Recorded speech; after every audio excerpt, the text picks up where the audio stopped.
The role of the international institutions in Venezuela, like the United Nations or the Organization of American States, has been utterly useless, I would say. They have not been able to promote or to defend human rights in any way, even though several groups in Venezuela have been asking for their help because they find no justice in the judiciary system in Venezuela or in the National Assembly.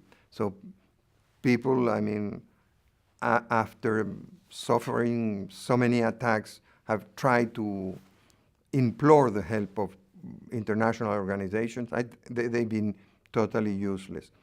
Then you have the more difficult cases like other countries.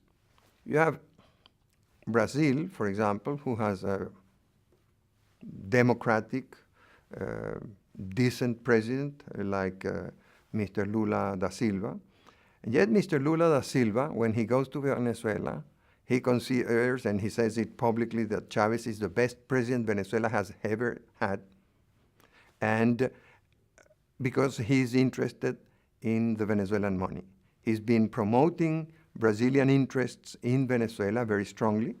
I mean, so strongly that a country that exported to Venezuela $300 million a year 10 years ago is now exporting to Venezuela $8 billion per year. So for him, it is more important to promote Brazilian commercial interests than to promote human rights or historic truth. The Spanish case is very similar.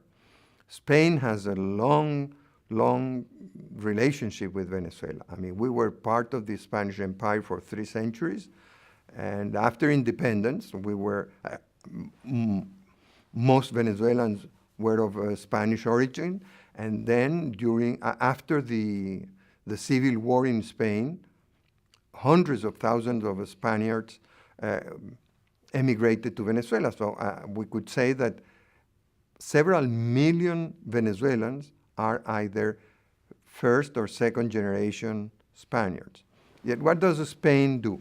On the one hand, they seem to be very interested in eradicating ETA, the Basque terrorist organization that has very close ties with Chavez and Venezuela.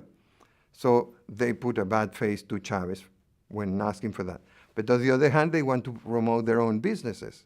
And so they also say that there are no political prisoners in Venezuela, which is a total lie. Or they look elsewhere when human rights are being violated in Venezuela, or when Spaniard nationals are being expropriated in Venezuela. They do nothing to defend those little interests. When it goes to the big interest, like the telecommunications companies or the banks, then they are very concerned and they try harder.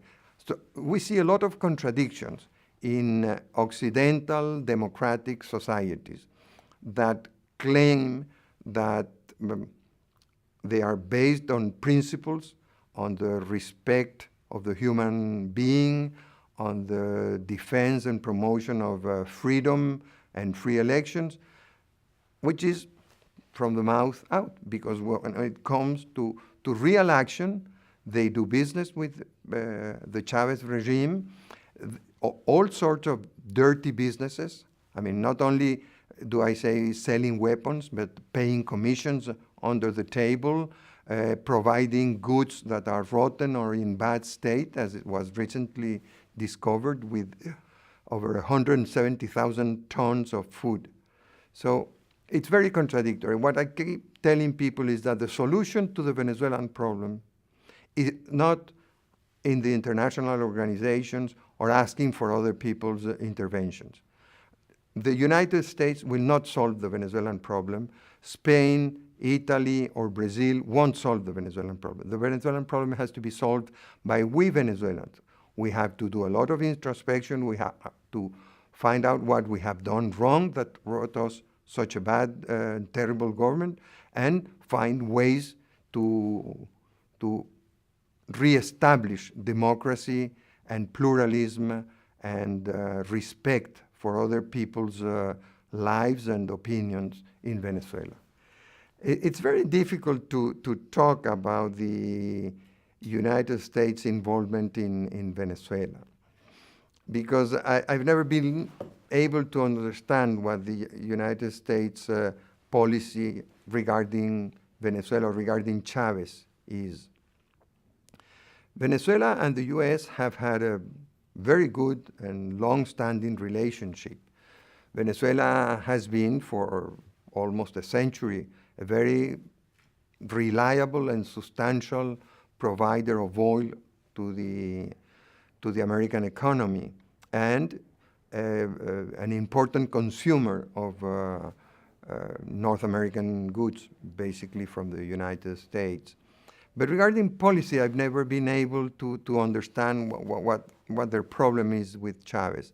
Sometimes I think that different governments have not been able to understand what the relationship is. Nowadays, I mean, obviously the Chavez regime is a threat to the United States.